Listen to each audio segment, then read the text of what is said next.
नीन प्रणाम, सत श्री अकाल, नमस्कार। मैं महेंद्र बिश्नोई कलम अकैडमी पंजाब के यूट्यूब चैनल पर तुहाडा सारिਆਂ ਦਾ स्वागत करदा। जिस प्रकार ਆਪਾਂ ਨੂੰ पता है कि आप पंजाब लाइब्रेरी वास्ते जो तैयारी शुरू करन जा रहे हैं, इस दे विच मैं 2 डेमो तुहाडे सामने रखिया ने, जिस दे विच 5 लाज ऑफ लाइब्रेरी साइंस सी, जिस दे विच पार्ट फर्स्ट और सैकेंड आप पढ़िया। अज मैं तुहानूं तीजा टॉपिक इस दे विच करवाउण जा रहा, तीजी क्लास है मेरी। इस दे विच आप पढ़ांगे बजट। बजट के नाल एक शब्द होर आउंदा है जिसनूं कहा जाता है रिपोर्ट। की कहा जाता है?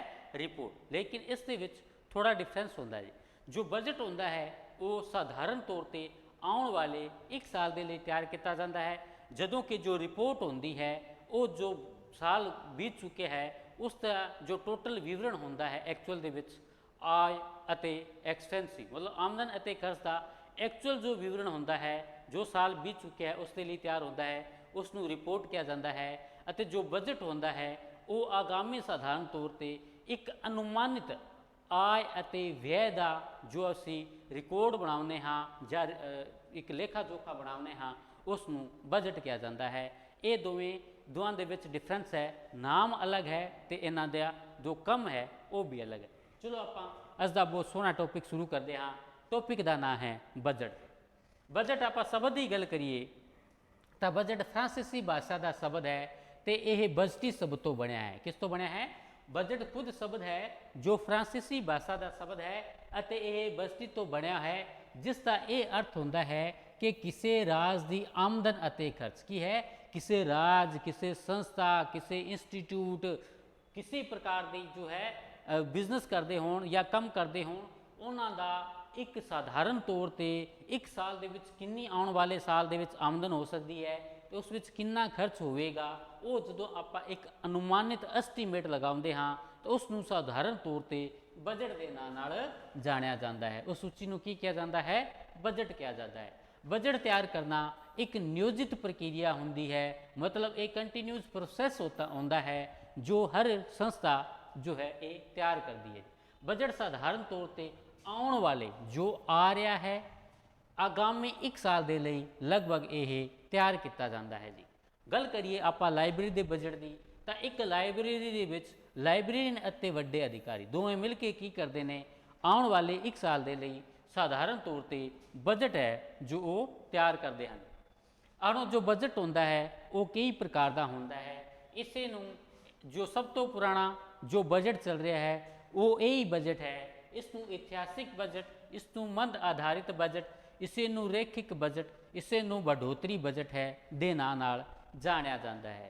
ये विधि जो है जिवें विधि केड़ी इतिहासिक, मंद आधारित, रैखिक या बढ़ोतरी बजट है, ये विधि सब तो पुरानी विधि है। जो भी जिहड़ी भी आपां मैथड या तरीका अपनाउने हाँ इन्हां विचों सब तो पुराना तरीका जो यही है जिसनूं इतिहासिक, मंद आधारित, रैखिक या बढ़ोतरी बजट के नाम नाल ये जानिया जाता है।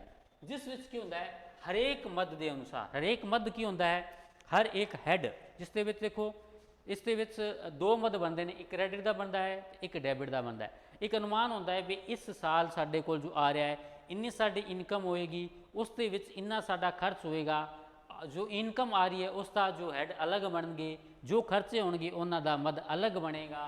इस प्रकार की है हरेक मद के अनुसार पिछले साल का जिन्ना अपना खर्च होया है तो वर्तमान उस उत्ते खर्च के आधार पर की है पिछले साल साडा किन्ना खर्च होया है, एक्चुअल बैलेंस शीट नूं देख के आगामी 1 साल के लिए की किया जाता है, बजट है वो तैयार किया जाता है। पिछले साल खर्च किए गए हरेक मद, हर एक हैड नूं की किया जाता है, उस दे विच 5 या 10% का वाधा करके नया बजट आगामी आने वाला 1 साल है उहदे लई बजट तैयार किया जाता है। इस विच पिछले हरेक साल के हरेक मद हैड होंदा है उसनूं शामिल किया जाता है। ये बजट है जो जिस दे विच हरेक मद नूं शामिल किया जाता है अते आगामी आने साल के लिए 5 या 10% का वाधा करके जो बजट तैयार किया जाता है इसे नूं इतिहासिक, मंद आधारित, रैखिक या बढ़ोतरी बजट है। इस आपां एक बजट इहो जिहा पढ़ांगे जिसनूं जीरो आधारित बजट किया जाता है, वो बिल्कुल इसके अपोजिट होंदा है। उस दे विच कुछ कंडीशनां मैं तुहानूं समझा देना। जीरो आधारित बजट दे विच ये जरूरी नहीं होंदा कि हर एक मंद नूं शामिल किया जावे। जीरो आधारित बजट होंदा है वो समय की मंग के अनुसार ਤਿਆਰ ਕੀਤਾ ਹੈ ਜੋ ਜਾਂਦਾ ਹੈ। ਲੇਕਿਨ ਇਹ ਜੋ ਬਜਟ ਹੁੰਦਾ ਹੈ ਇਸ ਦੇ ਵਿੱਚ ਹਰ ਇੱਕ ਹੈਡ ਨੂੰ ਜੋ ਹੈ ਸ਼ਾਮਿਲ ਕਰਨਾ ਜ਼ਰੂਰੀ ਹੁੰਦਾ ਹੈ। ਇਹ ਜੋ ਹੈ ਡਿਫਰੈਂਸ ਹੁੰਦਾ ਹੈ ਜ਼ੀਰੋ ਆਧਾਰਿਤ ਬਜਟ ਅਤੇ ਮੰਦ ਆਧਾਰਿਤ ਬਜਟ ਦੇ ਵਿੱਚ। ਅਗਲਾ ਜੋ ਕੁਐਸਚਨ ਆ ਰਿਹਾ ਹੈ, ਅਗਲਾ ਜੋ ਬਜਟ ਆ ਰਿਹਾ ਹੈ ਉਸ ਨੂੰ ਕਿਹਾ ਜਾਂਦਾ ਹੈ ਫਾਰਮੂਲਾ ਬਜਟ। ਕੀ ਕਿਹਾ ਜਾਂਦਾ ਹੈ? ਫਾਰਮੂਲਾ ਆਧਾਰਿਤ ਬਜਟ। ਇਸ ਦੇ ਬਜਟ ਵਿੱਚ ਕੀ ਹੁੰਦਾ ਹੈ, ਇੱਕ ਫਾਰਮੂਲਾ ਸੈੱਟ ਕਰ ਲਿਆ ਜਾਂਦਾ ਹੈ। ਫਾਰਮੂਲਾ ਆਧਾਰਿਤ ਬਜਟ ਦੀ ਆਪਾਂ ਗੱਲ ਕਰੀਏ, ਇਹ ਵਿਧੀ ਕਾਫੀ ਕਠਿਨ ਹੁੰਦੀ ਹੈ ਜੋ ਮਾਨਕ ਸਟੈਂਡਰਡ ਉੱਤੇ ਆਧਾਰਿਤ ਹੁੰਦੀ ਹੈ, ਪਰੰਤੂ ਇਹ ਵਿਧੀ ਦਾ ਪ੍ਰਯੋਗ ਲਾਇਬ੍ਰੇਰੀ ਦੇ ਖੇਤਰ ਦੇ ਵਿੱਚ ਨਹੀਂ ਕੀਤਾ ਜਾਂਦਾ ਹੈ।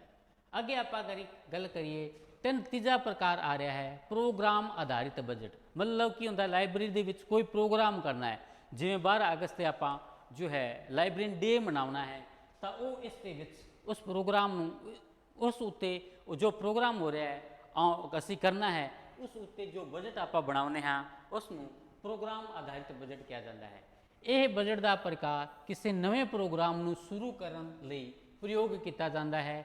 ਇਸ ਵਿੱਚ ਪ੍ਰੋਗਰਾਮ ਦਾ ਵਿਵਰਣ ਬਜਟ ਦੇ ਵਿੱਚ ਕਰਨਾ ਜ਼ਰੂਰੀ ਨਹੀਂ ਹੁੰਦਾ। ਇੱਕ ਚੀਜ਼ ਦਾ ਧਿਆਨ ਰੱਖਣਾ ਤੇ ਪ੍ਰੋਗਰਾਮ ਬਜਟ ਇਹੋ ਜਿਹਾ ਬਜਟ ਹੈ ਜਿਸ ਦੇ ਵਿੱਚ ਹੈ ਜੋ ਇਸ ਦਾ ਜੋ ਬਜਟ ਆਪਾਂ ਬਣਾ ਰਹੇ ਹਾਂ ਉਸ ਦੇ ਵਿੱਚ ਜੋ ਪ੍ਰੋਗਰਾਮ ਆਪਾਂ ਕਰਨਾ ਹੈ ਉਸ ਨੂੰ ਸ਼ਾਮਿਲ ਕਰਨਾ ਬਜਟ ਦੇ ਵਿੱਚ ਜ਼ਰੂਰੀ ਨਹੀਂ ਹੁੰਦਾ ਜੀ।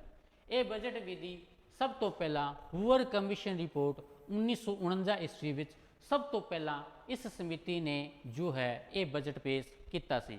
ਇਹ ਕੁਐਸਚਨ ਬਹੁਤ ਵਧੀਆ ਹੈ, ਕਿਸੇ ਐਗਜ਼ਾਮ ਦੇ ਵਿੱਚ ਇਹ ਬਣਿਆ ਸੀ। ਤਾਂ ਪ੍ਰੋਗਰਾਮ ਆਧਾਰਿਤ ਬਜਟ ਦੁਬਾਰਾ ਸਮਝਾ ਦੇਣਾ ਤੁਹਾਨੂੰ। ਪ੍ਰੋਗਰਾਮ ਆਧਾਰਿਤ ਬਜਟ ਹੁੰਦਾ ਹੈ ਜਿਸ ਦੇ ਵਿੱਚ ਕੀ ਹੁੰਦਾ ਹੈ, ਕਿਸੇ ਨਵੇਂ ਪ੍ਰੋਗਰਾਮ ਨੂੰ ਆਪਾਂ ਸ਼ੁਰੂ ਕਰਨਾ ਹੋਵੇ ਤਾਂ ਇਹ ਬਜਟ ਆਪਾਂ ਬਣਾ ਸਕਦੇ ਹਾਂ ਜੀ। ਲੇਕਿਨ ਇਸ ਪ੍ਰੋਗਰਾਮ ਬਜਟ ਦਾ ਵਿਵਰਣ ਜੋ ਆਪਾਂ ਬਜਟ ਪੇਸ਼ ਕਰਨਾ ਹੈ ਜਾਂ ਬਜਟ ਆਪਾਂ ਬਣਾਇਆ ਹੈ ਉਸ ਦੇ ਵਿੱਚ ਇਸ ਬਜਟ ਨੂੰ ਸ਼ਾਮਿਲ ਕਰਨਾ ਜ਼ਰੂਰੀ ਨਹੀਂ ਹੁੰਦਾ ਜੀ। ਇਹ ਬਜਟ ਵਿਧੀ ਸਭ ਤੋਂ ਪਹਿਲਾਂ ਕਿਹਨਾਂ ਨੇ ਤਿਆਰ ਕੀਤੀ ਸੀ? ਹੂਵਰ ਕਮਿਸ਼ਨ ਰਿਪੋਰਟ 1949 ਦੁਆਰਾ ਇਸ ਵਿਧੀ ਦਾ ਨਿਰਮਾਣ ਕੀਤਾ ਗਿਆ ਸੀ। ਅੱਗੇ ਹੁੰਦਾ ਹੈ ਯੋਜਨਾ ਪ੍ਰੋਗਰਾਮ ਬਜਟ ਬਣਾ। ਇਹ बढ़िया ਹੈ, ਕਈ ਵਾਰ PPS ਦੀ ਫੁੱਲ ਫਾਰਮ ਵੀ ਪੁੱਛੀ ਜਾਂਦੀ ਹੈ, ਬਹੁਤ बढ़िया ਇਸ ਤੋਂ ਕੁਐਸਚਨ ਬਣਦਾ ਹੈ। ਯੋਜਨਾ ਪ੍ਰੋਗਰਾਮ ਬਜਟ ਪ੍ਰਣਾਲੀ PPBS, ਜਿਸ ਨੂੰ ਅੰਗਰੇਜ਼ੀ ਦੇ ਵਿੱਚ ਕਿਹਾ ਜਾਂਦਾ ਹੈ planning programming budgeting system.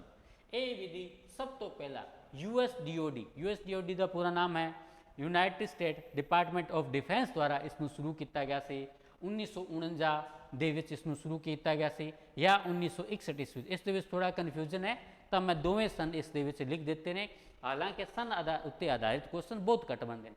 1949 option ਹੋਏ, ਜੇ ਆਪਾਂ ਕਰ ਦਈਏ 1940 47 48 49 ਇਹ शामिल हुए तो 1949 ऑप्शन सही होएगा। यदि 1960 61 62 63 ਇੱਥੇ ਹੋਏ ਤਾਂ 1961 ਆਪਸ਼ਨ ਇਸ ਦੇ ਵਿੱਚ ਸ਼ਾਮਿਲ ਹੋਵੇਗਾ। ਇਹ ਸਭ ਤੋਂ ਪਹਿਲਾਂ ਇਸ ਦੀ ਸ਼ੁਰੂਆਤ ਸੰਯੁਕਤ ਰਾਜ ਅਮਰੀਕਾ ਦੇ ਰੱਖਿਆ ਵਿਭਾਗ USDOD ਦਾ ਮਤਲਬ ਰੱਖਿਆ ਵਿਭਾਗ ਹੈ USA ਦਾ, ਇਹ ਗਿਆ ਨਾ United state department of defence ਦੁਆਰਾ ਇਸ ਵਿਧੀ ਨੂੰ ਪੇਸ਼ ਕੀਤਾ ਗਿਆ ਸੀ। ਇਸ ਵਿਧੀ ਨੂੰ ਰੋਬਰਟ ਮੈਕਨਾਮਾਰਾ ਦੁਆਰਾ ਪੇਸ਼ ਕੀਤਾ ਗਿਆ ਸੀ। ਰੋਬਰਟ ਮੈਕਨਾਮਾਰਾ ਰਾਜਸਥਾਨ ਦੇ ਕਿਸੇ ਐਗਜ਼ਾਮ ਦੇ ਵਿੱਚ ਲਾਇਬ੍ਰੇਰੀ ਦੇ ਵਿੱਚ ਪੁੱਛਿਆ ਗਿਆ ਕੁਐਸਚਨ ਹੈ। ਇਸ ਵਿਧੀ ਨੂੰ ਸਭ ਤੋਂ ਪਹਿਲਾਂ ਲਾਗੂ ਸੰਯੁਕਤ ਰਾਜ ਅਮਰੀਕਾ ਵਿੱਚ ਹੀ ਕੀਤਾ ਗਿਆ ਸੀ ਕਿਉਂਕਿ ਉੱਥੇ ਹੀ ਇਸ ਵਿਧੀ ਦਾ ਨਿਰਮਾਣ ਹੋਇਆ ਸੀ। ਇਸ ਵਿੱਚ ਪ੍ਰੋਗਰਾਮ ਦਾ ਜੋ ਵਰਣਨ ਹੈ ਉਹ ਬਜਟ ਵਿੱਚ ਕਰਨਾ ਜ਼ਰੂਰੀ ਹੁੰਦਾ। ਇਹ ਵੇਖੋ ਇਸ ਦੇ ਵਿੱਚ ਜੋ ਪ੍ਰੋਗਰਾਮ ਯੋਜਨਾ ਪ੍ਰੋਗਰਾਮ PPBS ਦੇ ਵਿੱਚ ਤਾਂ ਬਜਟ ਵਿੱਚ ਸ਼ਾਮਿਲ ਕਰਨਾ ਜ਼ਰੂਰੀ ਹੁੰਦਾ ਹੈ, ਲੇਕਿਨ ਇਹ ਜੋ ਬਜਟ ਹੈ ਪ੍ਰੋਗਰਾਮ ਆਧਾਰਿਤ ਬਜਟ ਪ੍ਰੋਗਰਾਮ ਬਜਟ ਇਸ ਨੂੰ ਬਜਟ ਦੇ ਵਿੱਚ ਸ਼ਾਮਿਲ ਕਰਨਾ ਜ਼ਰੂਰੀ ਨਹੀਂ ਹੁੰਦਾ। ਇਹ ਦੋਵਾਂ ਦੇ ਵਿੱਚ ਡਿਫਰੈਂਸ ਅੰਤਰ ਹੈ ਜੀ। ਇਹ ਵਿਧੀ ਕਿਸੇ ਕੰਮ ਨੂੰ ਸ਼ੁਰੂ ਕਰਨ ਦੇ ਨਾਲ ਸ਼ੁਰੂ ਹੁੰਦੀ ਹੈ ਅਤੇ ਕੰਮ ਦੇ ਖਤਮ ਹੋਣ ਨਾਲ ਆਟੋਮੈਟਿਕ ਹੀ ਖਤਮ ਹੋ ਜਾਂਦੀ ਹੈ। PPBS ਦੀ ਟੈਗਲਾइन ਬਹੁਤ ਸੋਹਣੀ ਹੈ, programming planning programming buttering system the the tagline है प्रोजेक्ट इज एसोसिएटेड विद, ये है PPBS की जो है टैगलाइन है जी। दोबारा समझ लो इसनू, अपना चल रहा है बजट, बहुत सोहना टॉपिक है। इस दे विच आपां पहला आपां पढ़िया है, पहला पढ़िया अपना जो ऐतिहासिक बजट, मंद आधारित बजट, रेखिक बजट, बढ़ोतरी बजट। ये वो बजट होंदा है जो सब तो पुराना बजट होंदा है ਅਤੇ ਅੱਜ ਤੱਕ ਜੀ ਜੋ ਚੱਲਿਆ ਆ ਰਿਹਾ। ਇਸ ਦੇ ਵਿੱਚ ਕੀ ਹੁੰਦਾ ਹੈ, ਪਿਛਲੇ ਸਾਲ ਦਾ ਜੋ ਖਰਚ ਹੋਇਆ ਹੈ ਉਸ ਨੂੰ ਅਨੁਮਾਨਿਤ ਲੈ ਕੇ ਅਗਲੇ ਸਾਲ ਦਾ ਬਜਟ ਤਿਆਰ ਕੀਤਾ ਜਾਂਦਾ ਹੈ ਅਤੇ ਹਰ ਇੱਕ ਹੈਡ ਨੂੰ ਸ਼ਾਮਿਲ ਕੀਤਾ ਜਾਂਦਾ ਹੈ। ਉਸ ਦੇ ਵਿੱਚ 5 ਜਾਂ 10% ਦੀ बढ़ोतरी ਜਿੰਨਾ ਖਰਚ ਹੋਇਆ ਹੈ ਉਸ ਦੀ बढ़ोतरी ਨੂੰ ਲੈ ਕੇ ਬਜਟ ਜੋ ਤਿਆਰ ਕੀਤਾ ਜਾਂਦਾ ਹੈ। ਦੂਸਰਾ ਬਜਟ ਹੈ ਫਾਰਮੂਲਾ ਬਜਟ। ਇਸ ਦੇ ਵਿੱਚ ਇੱਕ ਫਾਰਮੂਲੇ ਦਾ ਨਿਰਮਾਣ ਕੀਤਾ ਜਾਂਦਾ ਹੈ, ਲੇਕਿਨ ਇਹ ਬਜਟ ਲਾਇਬ੍ਰੇਰੀ ਦੇ ਖੇਤਰ ਦੇ ਵਿੱਚ ਪ੍ਰਯੋਗ ਹੈ ਜੋ ਨਹੀਂ ਕੀਤਾ ਜਾਂਦਾ। तीजा जो बजट है वो प्रोग्राम बजट है, लेकिन प्रोग्राम बजट ਇਹੋ ਜਿਹਾ बजट है जिस ਦਾ ਅਸੀਂ ਵਰਨਲ ਬਜਟ ਦੇ ਵਿੱਚ ਕਰਨਾ ਜ਼ਰੂਰੀ ਨਹੀਂ ਹੁੰਦਾ। ਕੋਈ ਛੋਟਾ ਪ੍ਰੋਗਰਾਮ ਵਗੈਰਾ ਹੁੰਦਾ ਹੈ, ਅਚਨਚੇਤ ਜੋ ਪ੍ਰੋਗਰਾਮ ਹੋ ਜਾਂਦੇ ਨੇ, ਜਿਵੇਂ ਅੱਜ 10 ਅਗਸਤ ਹੈ ਤੇ 2 ਦਿਨ ਬਾਅਦ 12 ਅਗਸਤ ਹੈ, ਆਪਾਂ ਲਾਇਬ੍ਰੇਰੀ ਡੇ ਮਨਾਉਣਾ ਹੈ, ਤਾਂ ਇਹੋ ਜਿਹਾ ਬਜਟ ਹੈ ਪ੍ਰੋਗਰਾਮ ਬਜਟ ਉੱਥੇ ਕੰਮ ਕਰਦਾ ਹੈ। ਲੇਕਿਨ ਚੌਥੇ ਪ੍ਰਕਾਰ ਦਾ ਬਜਟ ਹੈ PPBS, planning programming budgeting system. ਇਹ ਇਹੋ ਜਿਹੀ ਬਜਟਿੰਗ ਸਿਸਟਮ ਹੈ ਜਿਸ ਦਾ ਨਿਰਮਾਣ US DOD United state department of defence ਦੁਆਰਾ 1949 ਜਾਂ 1961 ਈਸਵੀ ਵਿੱਚ ਸੰਯੁਕਤ ਰਾਜ ਅਮਰੀਕਾ ਦੇ ਵਿੱਚ ਜੋ ਰੱਖਿਆ ਵਿਭਾਗ ਦੁਆਰਾ ਪੇਸ਼ ਕੀਤਾ ਗਿਆ ਸੀ। ਇਸ ਵਿਧੀ ਨੂੰ ਰੋਬਰਟ ਮੈਕਨਾਮਾਰਾ, ਕਿਹਨਾਂ ਦੁਆਰਾ? ਰੋਬਰਟ ਮੈਕਨਾਮਾਰਾ ਦੁਆਰਾ ਪੇਸ਼ ਕੀਤਾ ਗਿਆ ਸੀ। ਇਸ ਵਿਧੀ ਨੂੰ ਸਭ ਤੋਂ ਪਹਿਲਾਂ ਲਾਗੂ ਵੀ ਸੰਯੁਕਤ ਰਾਜ ਅਮਰੀਕਾ ਦੇ ਵਿੱਚ ਕੀਤਾ ਗਿਆ ਸੀ। ਇਸ ਵਿੱਚ ਪ੍ਰੋਗਰਾਮ ਦਾ ਵਰਣਨ ਬਜਟ ਦੇ ਵਿੱਚ ਕਰਨਾ ਜ਼ਰੂਰੀ ਹੁੰਦਾ ਹੈ, ਲੇਕਿਨ ਪ੍ਰੋਗਰਾਮ ਆਧਾਰਿਤ ਬਜਟ ਦੇ ਵਿੱਚ ਇਹ ਕਰਨਾ ਜ਼ਰੂਰੀ ਨਹੀਂ ਹੁੰਦਾ। ਇਹ ਵਿਧੀ ਕਿਸੇ ਕੰਮ ਦੇ ਸ਼ੁਰੂ ਨਾਲ ਜੋ ਹੈ ਇਹ ਬਜਟ ਸ਼ੁਰੂ ਹੁੰਦਾ ਹੈ ਅਤੇ ਕੰਮ ਦੇ ਖਤਮ ਹੋਣ ਦੇ ਨਾਲ ਆਟੋਮੈਟਿਕ ਹੀ ਖਤਮ ਹੋ ਜਾਂਦਾ ਹੈ। ਇਸ ਤੋਂ ਇਲਾਵਾ ਇਸ ਦੀ ਟੈਗਲਾਈਨ ਹੈ project is associated with PPBS the tagline ਹੈ। ਇਸ ਤੋਂ ਇਲਾਵਾ ਅਗਲਾ ਪ੍ਰਕਾਰ ਦਾ ਬਜਟ ਆ ਰਿਹਾ ਹੈ ਜਿਸ ਨੂੰ ਪੂੰਜੀਪਤੀ ਕੈਪੀਟਲ ਬਜਟ ਕਿਹਾ ਜਾਂਦਾ ਹੈ। ਕੀ ਕਿਹਾ ਜਾਂਦਾ ਹੈ? ਪੂੰਜੀਪਤੀ ਜਾਂ ਕੈਪੀਟਲ ਬਜਟ ਦੇ ਨਾਂ ਨਾਲ ਜੋ ਹੈ ਇਸ ਨੂੰ ਜਾਣਿਆ ਜਾਂਦਾ ਹੈ ਜੀ। ਪੂੰਜੀਪਤੀ ਜਾਂ ਕੈਪੀਟਲ ਬਜਟ ਇਸ ਪ੍ਰਕਾਰ ਦੇ ਬਜਟ ਵਿੱਚ ਇਮਾਰਤ, ਫਰਨੀਚਰ ਅਤੇ ਉਪਕਰਣਾਂ ਨੂੰ ਸ਼ਾਮਿਲ ਕੀਤਾ ਜਾਂਦਾ ਹੈ। ਇਹ ਵੀ ਐਗਜ਼ਾਮ ਦੇ ਵਿੱਚ ਕਿਸੇ ਦੇ ਵਿੱਚ ਬਣਿਆ ਹੋਇਆ ਕੁਐਸਚਨ ਹੈ। ਕੋਈ ਯਦੀ ਪੁੱਛੇ ਵੀ ਇਮਾਰਤ, ਫਰਨੀਚਰ ਅਤੇ ਉਪਕਰਣਾਂ ਨਾਲ ਜੋ ਸੰਬੰਧਿਤ ਜੋ ਬਜਟ ਤਿਆਰ ਕੀਤਾ ਜਾਂਦਾ ਹੈ ਉਹ ਕਿਸ ਨਾਲ ਜਾਣਿਆ ਜਾਂਦਾ ਹੈ, ਤਾਂ ਉਹ ਪੂੰਜੀਪਤੀ ਬਜਟ ਜਾਂ ਕੈਪੀਟਲ ਬਜਟ ਦੇ ਨਾਂ ਨਾਲ ਇਸ ਨੂੰ ਜਾਣਿਆ ਜਾਂਦਾ ਹੈ। ਅੱਗੇ ਆਪਾਂ ਗੱਲ ਕਰੀਏ ਅਗਲੇ ਪ੍ਰਕਾਰ ਦਾ ਬਜਟ, ਬਜਟ ਪ੍ਰਕਾਰ ਨੰਬਰ 6। ਇਸ ਨੂੰ ਕਿਹਾ ਜਾਂਦਾ ਹੈ ਸੰਤੁਲਿਤ ਬਜਟ। ਕੀ ਕਿਹਾ ਜਾਂਦਾ ਹੈ? ਸੰਤੁਲਿਤ ਬਜਟ। ਸੰਤੁਲਿਤ ਬਜਟ ਦੇ ਵਿੱਚ ਆਪਾਂ ਗੱਲ ਕਰੀਏ, ਸੰਤੁਲਿਤ ਬਜਟ ਹੁੰਦਾ ਹੈ ਬੈਲੈਂਸ ਸ਼ੀਟ ਬਜਟ ਜੀ। ਇਸ ਪ੍ਰਕਾਰ ਦੇ ਬਜਟ ਵਿੱਚ ਇੱਕ ਨਿਸ਼ਚਿਤ ਤਾਰੀਖ ਤੇ ਖਰਚ ਕੀਤੇ ਗਏ ਧਨ ਅਤੇ ਰੁਪਏ ਦਾ ਵਿਵਰਣ ਅਤੇ ਰਹਿੰਦੇ ਰੁਪਈਆਂ ਦੀ ਵਿਵਰਣ ਸ਼ਾਮਿਲ ਕੀਤਾ ਜਾਂਦਾ ਹੈ। ਜਿਵੇਂ ਆਪਾਂ ਕੋਈ ਕੰਮ, ਬੈਲੈਂਸ ਸ਼ੀਟ ਬਜਟ ਦਾ ਮਤਲਬ ਇਹ ਹੁੰਦਾ ਹੈ ਕਿ ਕੋਈ ਆਪਾਂ ਕੰਮ ਸ਼ੁਰੂ ਕਰ ਲਿਆ, ਅਨੁਮਾਨਿਤ ਹੈ 1 ਸਾਲ ਦੇ ਵਿੱਚ ਇਹ ਕੰਮ ਆਪਣਾ ਪੂਰਾ ਹੋ ਜਾਏਗਾ। ਉਸ ਲਈ ਪਹਿਲਾਂ ਆਪਾਂ ਬਜਟ ਬਣਾਇਆ ਵੀ ਇਹਦੇ ਵਿੱਚ 10 ਲੱਖ ਰੁਪਏ 1 ਸਾਲ ਦੇ ਵਿੱਚ ਲੱਗ ਜਾਣਗੇ, ਤਾਂ ਅੱਧਾ ਸਮਾਂ ਆਇਆ ਜਿਵੇਂ 6 ਮਹੀਨੇ ਬਾਅਦ ਆਪਾਂ ਜੋ ਹੈ ਉਸ ਦੀ ਕੈਲਕੂਲੇਸ਼ਨ ਕਰਦੇ ਹਾਂ ਵੀ 6 ਮਹੀਨੇ ਦੇ ਵਿੱਚ ਕਿੰਨੇ ਪੈਸੇ ਖਰਚ ਹੋਏ ਅਤੇ ਕਿੰਨੇ ਇਸ ਦੇ ਵਿੱਚ ਬਾਕੀ ਬਚੇ ਨੇ। ਇਹੋ ਜਿਹਾ ਯਦੀ ਆਪਾਂ ਬਜਟ ਤਿਆਰ ਕਰਦੇ ਹਾਂ ਤਾਂ ਉਸ ਨੂੰ ਸੰਤੁਲਿਤ ਬਜਟ ਜਾਂ ਬੈਲੈਂਸ ਸ਼ੀਟ ਬਜਟ ਦੇ ਨਾਂ ਨਾਲ ਇਸ ਨੂੰ ਜਾਣਿਆ ਜਾਂਦਾ ਹੈ। ਅੱਗੇ ਆਪਾਂ ਗੱਲ ਕਰੀਏ ਜ਼ੀਰੋ ਆਧਾਰਿਤ budget ZBB, zero base budgeting ਦੀ। ਇਸ ਵਿਧੀ ਦਾ ਨਿਰਮਾਣ 1970 ਈਸਵੀ ਵਿੱਚ ਫਿਟਰਫਾਇਰ ਦੁਆਰਾ ਕੀਤਾ ਗਿਆ ਸੀ। ਬਹੁਤ ਵਧੀਆ ਕੁਐਸਚਨ ਹੈ, ZBB ਤੇ ਲਗਭਗ ਕੁਐਸਚਨ ਹੈ ਜੋ ਬਣਦਾ ਹੁੰਦਾ ਹੈ। ਇਹ ਬਜਟ ਯੂਨੀਵਰਸਿਟੀ ਲਾਇਬ੍ਰੇਰੀ ਲਈ ਮਹੱਤਵਪੂਰਨ ਹੁੰਦਾ ਹੈ। ਕਿਸ ਦੇ ਲਈ ਸਭ ਤੋਂ ਜ਼ਿਆਦਾ ਮਹੱਤਵਪੂਰਨ ਹੁੰਦਾ ਹੈ? ZBB ਯੂਨੀਵਰਸਿਟੀ ਲਾਇਬ੍ਰੇਰੀ ਲਈ ਸਭ ਤੋਂ ਮਹੱਤਵਪੂਰਨ ਹੁੰਦਾ ਹੈ। ਇਹ ਬਜਟ ਇਤਿਹਾਸਿਕ ਬਜਟ ਦੇ, ਮੈਂ ਗੱਲ ਕਹੀ ਸੀ ਨਾ ਤੁਹਾਨੂੰ ਪਹਿਲਾਂ, ਬਿਲਕੁਲ ਅਪੋਜ਼ਿਟ ਉਲਟ ਹੁੰਦਾ ਹੈ। ਇਸ ਬਜਟ ਦੇ ਵਿੱਚ ਪੁਰਾਣੇ ਬਜਟ ਨੂੰ ਪੂਰੀ ਤਰ੍ਹਾਂ ਨਜ਼ਰਅੰਦਾਜ਼ ਕੀਤਾ ਜਾਂਦਾ ਹੈ। ਅੱਜ ਸਾਨੂੰ ਕੀ ਜ਼ਰੂਰਤ ਹੈ ਉਹ ਇਸ ਦੇ ਵਿੱਚ ਸ਼ਾਮਿਲ ਕੀਤਾ ਜਾਂਦਾ ਹੈ। ਇਹ ਬਜਟ ਅੱਜ ਸਾਨੂੰ ਲਾਇਬ੍ਰੇਰੀ ਵਿੱਚ ਕਿਸ ਚੀਜ਼ ਦੀ ਜ਼ਰੂਰਤ ਹੈ ਇਸ ਉੱਤੇ ਆਧਾਰਿਤ ਹੁੰਦਾ ਹੈ ਜੀ। ਤਾਂ ਦੁਬਾਰਾ ਸਮਝੋ, 6 ਨੰਬਰ ਆਪਾਂ ਪੜ੍ਹਿਆ ਹੈ ਸੰਤੁਲਿਤ ਬਜਟ। ਕੀ ਪੜ੍ਹਿਆ ਹੈ? 6 ਨੰਬਰ ਪੜ੍ਹਿਆ ਹੈ ਸੰਤੁਲਿਤ ਬਜਟ, ਬੈਲੈਂਸ ਸ਼ੀਟ ਬਜਟ। ਇਸ ਪ੍ਰਕਾਰ ਦੇ ਬਜਟ ਵਿੱਚ ਇੱਕ ਨਿਸ਼ਚਿਤ ਤਾਰੀਖ ਤੇ ਖਰਚ ਕੀਤੇ ਗਏ ਧਨ ਜਾਂ ਰੁਪਏ ਦਾ ਵਿਵਰਣ ਅਤੇ ਰਹਿੰਦੇ ਰੁਪਈਏ ਦਾ ਵਿਵਰਣ ਇਸ ਨੂੰ ਸ਼ਾਮਿਲ ਕੀਤਾ ਜਾਂਦਾ ਹੈ। ਲੇਕਿਨ ZBB ਬਹੁਤ ਸੋਹਣਾ ਹੈ, ਜ਼ੀਰੋ ਬੇਸ ਬਜਟਿੰਗ। ਇਸ ਵਿਧੀ ਦਾ ਨਿਰਮਾਣ ਕਿਹਨਾਂ ਨੇ ਕੀਤਾ ਸੀ? ਸਨ 1970 ਈਸਵੀ ਵਿੱਚ ਫਿਟਰਫਾਇਰ ਦੁਆਰਾ ਕੀਤਾ ਗਿਆ ਸੀ। ਇਹ ਬਜਟ ਯੂਨੀਵਰਸਿਟੀ ਲਾਇਬ੍ਰੇਰੀ ਲਈ ਮਹੱਤਵਪੂਰਨ ਹੁੰਦਾ ਹੈ। ਇਹ ਬਜਟ ਇਤਿਹਾਸਿਕ ਬਜਟ ਦੇ ਬਿਲਕੁਲ ਉਲਟ ਹੁੰਦਾ ਹੈ।